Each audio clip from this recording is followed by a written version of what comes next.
c'est le symbole du raffinement français, un produit de luxe que l'on s'arrache pendant toutes les fêtes de fin d'année. Le parfum, c'est une partie de nous-mêmes, notre signature, et notre invité va nous en révéler tous les secrets. Bonsoir Maurice Roussel. Bonsoir. Vous êtes parfumeur, créateur auprès d'un des géants du secteur, Symrise. Vos créations, votre savoir-faire vous ont valu de nombreuses récompenses. C'est un métier qui fait rêver, mettre en flacon ce que l'on a dans la tête. Alors, c'est quoi, Maurice Roussel, les qualités qu'il faut avoir si l'on veut devenir créateur de parfums comme vous ? Eh bien, je dirais que d'abord, il faudra beaucoup de patience et de persévérance. Patience dans l'effort. Apprendre tout le vocabulaire. Enfin, quand je dis vocabulaire, c'est plutôt l'alphabet, connaître toutes ces matières premières, etc. Et on ne peut s'exprimer qu'à partir du moment où on maîtrise, je dirais, sa technique. C'est apprendre la technique. Vous dites que c'est comme un sport, hein. C'est dur quand on commence et c'est long parce qu'il y a beaucoup d'apprentissage. Voilà, il y a beaucoup d'apprentissage. Je ne pense pas qu'on puisse devenir un bon parfumeur avant 10-12 ans, minimum. Voilà. Qu'est-ce qu'il faut apprendre très concrètement ? Ce sont des formules chimiques ? C'est à exercer son odorat ? Dans la chimie, tout le monde parle de chimie avec la parfumerie. Bon, à mon avis, c'est pas nécessaire. Mais disons que la culture générale, ça fait pas de mal. Pourquoi ? Ça fait pas de mal parce que bon, il y a des contraintes techniques dans la parfumerie qui sont la stabilité, la diffusion, le long lasting, etc., etc. Donc bon, ça c'est du problème technique, mais pour la création, je dirais purement de l'ordre esthétique et artistique, il faut bien connaître ses matières premières. C'est un peu comme un peintre ou comme un musicien. Un vrai musicien ne peut pas s'improviser. Ça demande des années et des années. Pour un peintre, c'est la même chose. Voilà. Alors, quand vous imaginez un parfum, justement, vous parlez là d'art ou d'esthétique, qu'est-ce qui vous inspire, vous ? Bien, écoutez, c'est surtout la personne qui est en face de moi ou le projet. Moi, je crée pour des sociétés, pour des gens. Il est évident que si on me parle, je suis beaucoup plus intéressé et ça me motive. Voilà. Vous comparez parfois vos créations à des peintures. Oui. Alors, quel lien vous faites entre une peinture qui est quand même très visuelle et puis un parfum qui ne l'est pas du tout ? Ah oui, c'est ça, c'est ce qui est difficile à comprendre pour la plupart des gens. C'est-à-dire que pour moi, le métier de parfumeur, c'est exactement la même chose que pour être musicien ou peintre ou même écrivain. Il faut maîtriser sa technique. Et à partir du moment où on a des idées, on peut les exprimer. Parce que vous dites, je me sens proche du fauvisme, donc il y a un courant de peinture du début du XXe siècle. Ça se traduit, par exemple, ça va se traduire comment dans vos parfums ? Ça veut dire quoi ? Le fauvisme, bon, je dirais que c'est une manière de s'exprimer, grosso modo, pour moi. Moi, ça me plaît bien, le fauvisme. Des peintures très directes ? Ouais, des parfums directs, avec des couleurs chaudes, plutôt sensuelles. C'est plutôt mon univers. Mais d'autres parfumeurs peuvent très bien travailler sur des trucs totalement différents. Et vous avez des ingrédients privilégiés alors, et d'autres que vous bannissez, que vous n'aimez pas du tout ? Non, je ne suis pas raciste au niveau des matières premières, pas du tout. Alors lesquelles aimez-vous ? Moi, j'aime beaucoup les notes ambrées, j'affectionne. Les notes boisées, les notes ambrées, les notes chaudes, les vanilles, les tonkas, les muscs, les santhals, des choses comme ça. Certains épices. C'est un peu mon territoire, mais je n'ai pas fait que ça. Moi, je pense qu'un bon parfumeur, c'est aussi quelqu'un qui doit s'attaquer à tous les tableaux. Voilà. Vous parlez là de notes boisées, ambrées, la fève tonka par exemple. Vous avez créé il y a peu un parfum en collaboration avec un designer et pour le magazine bien nommé Né, qui est en vente actuellement, voilà, pour l'édition automne-hiver. Alors, votre parfum évoque le thé. Racontez-nous quel est le résultat. Eh bien, Alan Chan, monsieur qui habite à Hong Kong, est un spécialiste du thé. C'est un designer, c'est un grand monsieur, c'est un grand créateur. Et l'idée, c'était de travailler ensemble pour mettre au point un parfum qui serait autour du thé. Donc j'ai déjà travaillé avec lui l'année dernière. Et cette année, on avait travaillé sur un autre sujet. Comment est-ce qu'on travaille autour du thé ? Autour de la Chine également, j'imagine ? Le thé, bien écoutez, il y a tellement de sortes de thé que c'est comme les vins en France. Hein. Voilà, on n'imagine pas le nombre de qualités de thé qu'il peut y avoir. Donc il y a des thés qui sentent très très très fort, des thés qu'on macéré pendant 10 ans, 15 ans ou plus, qui coûtent une fortune et qui, pour nous, Européens, ne sentent pas très bon. Mais bon, pour eux, ça a un intérêt. Voilà. Vous en êtes inspiré de ces thés-là ? Oui, il m'a envoyé de Chine tous ces différentes qualités de thé. Quand j'ai senti ça, j'étais très surpris parce que moi, je suis plutôt café, je ne suis pas thé, mais bon. Et là-dessus, bon, je fais une espèce de trame T, un peu, comme ça, tranquille. Et puis, c'est un cadre dans lequel je mets, par exemple, un côté chai, un côté osmanthus ou autre, des produits qui sont plutôt chinois. Voilà. Est-ce qu'il y a des ingrédients qui sont passés de mode, qui ont été longtemps à la mode, des parfums qui étaient affectionnés, qui aujourd'hui ne le sont plus?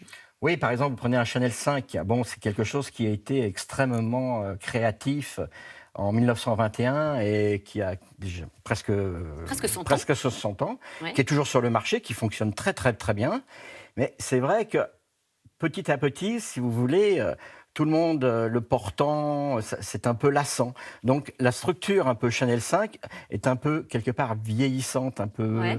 un peu dépassée, un peu mémée, quoi. Donc les jeunes préfèrent aller sur des choses beaucoup plus modernes, très comme gourmandes. Très gourmand, très sucré, c'est ça? Très sucré, c'est un la peu barbe à papa, la praline, ce genre de choses, ça se fait encore? Voilà, ça se fait encore. C'est encore la mode. On n'a pas une indigestion de trop sucré. On commence. D'accord. Mais petit à petit, ça diminue.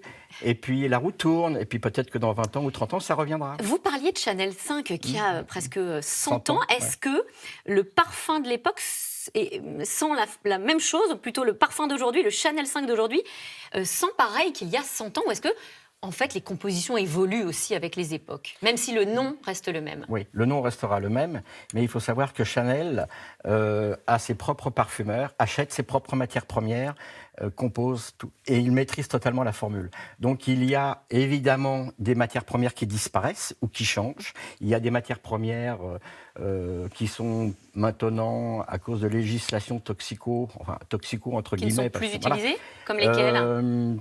Par exemple, certaines bergamotes, des qualités de bergamote, sont obligés d'avoir des traitements. Il y a certaines matières premières qui ne sont plus autorisées ou alors qui sont limitées. Donc, tout ça, les notes animales, par exemple, on ne peut plus utiliser, par exemple, le musc du chevretin porte-musc.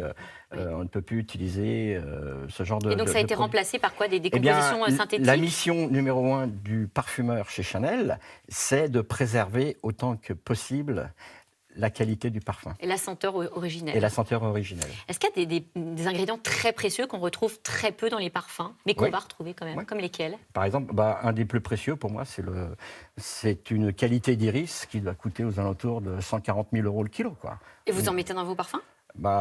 Quand j'ai le budget, oui, j'aimerais bien, mais bon, ça m'arrive pas très souvent. Et on la trouve où, cette iris? Eh bien, c'est un iris. Il faut savoir que l'iris, c'est pas une fleur. Enfin, c'est une fleur, mais on utilise le rhizome. On le fait sécher pendant 3 ans, on le décortique. Quand il est sec, au bout de 3 ans, on le passe dans une meule, ça devient de la farine. Là-dessus, on lui met un peu de poudre de perlimpinpin et on le distille et on obtient ce qu'on appelle un beurre d'iris, qui lui coûte grosso modo, c'est comme un beurre, un paquet de beurre, voilà. Et c'est lui qui va être très précieux. Non, c'est pas celui-là. Celui-là, c'est l'étape intermédiaire. Celui-là coûte aux environs entre 12 et 15 000 € le kilo. Maintenant, on peut redistiller ce produit en retirant la partie beurre et ne prenant que la partie intéressante qui s'appelle l'irone. Et ça s'appelle de l'absolu d'iris, et c'est ça qui coûte si cher. Voilà. Alors, vous êtes un expert, mais pour les néophytes comme nous, si on veut choisir un nouveau parfum, est-ce qu'il y a une feuille de route à observer, pour le choisir le plus efficacement possible? Écoutez, je pense qu'il faut éviter de se faire agresser, matraquer, pulvériser quand vous allez chez certains distributeurs. Non, ce qu'il faut, c'est prendre le temps, d'abord de sentir sur une mouillette, un petit bout de papier. D'accord. Déjà, on a une petite idée. Et puis après, accepter de se faire pulvériser sur la peau, mais une seule fois. Pas plusieurs parfums. Pas plusieurs parfums, parce que alors là, tout se mélange, c'est la cacophonie, on n'y comprend plus rien, etc. Et le suivre. Il faut être patient. Et voir comment ça se passe sur la peau. Et s'il ne vous plaît pas, finalement, vous reviendrez un autre jour et vous referez et vous le trouverez. C'est trouver son compagnon, quoi. Est-ce qu'on peut justement, vous parlez de compagnon ou de compagne, est-ce qu'on peut en offrir à sa moitié ou à un ami cher dont on ne connaîtrait pas forcément toutes les préférences de parfum, ou est-ce que c'est mission impossible de choisir pour quelqu'un? Je ne veux pas dire que ce soit mission impossible, mais à partir du moment où on connaît bien la personne et on connaît ses goûts, on peut éventuellement trouver quelque chose qui puisse lui convenir. C'est pas sûr à 100%. On n'est jamais mieux servi que par soi-même. Oui, je pense. Mais c'est bien aussi, quelque part, si vous voulez, d'offrir quelque chose qui est dans ce qu'on suppose être de goût, voilà, mais différent, parce que bon... on peut surprendre. On peut surprendre, et ça peut être toujours une bonne surprise. Est-ce que, Maurice Roussel, il y a un parfum, à vous, le grand créateur parfumeur, qui vous a marqué à vie, dont vous vous souvenez, et avec émotion, ou que vous ne pourrez jamais remplacer? Écoutez, j'ai commencé ma carrière chez Chanel, j'étais pas parfumeur à l'époque. Le Chanel 19 qui était sorti un an auparavant, c'était vraiment une pure émotion. Je comparais ça un peu à un diamant, vous voyez. Vous faites tourner le diamant comme ça à la lumière et vous voyez toutes les facettes. Et ce parfum, quand il s'évaporait, on voyait la beauté des facettes entre l'iris, la rose, le galbanum, enfin toute la composition, voilà. Magnifique. Et ça, c'était une émotion. Eh bien, merci. Merci, Maurice Roussel, de nous avoir fait rêver, voilà, dans vos univers parfumés. Vous êtes parfumeur créateur, bien sûr, et on peut découvrir votre travail et vos créations dans le magazine Né de cet hiver. Tout de suite, c'est dans l'air. N'hésitez pas à poser toutes vos questions par Internet ou par SMS au 41 555. Bonne émission à vous.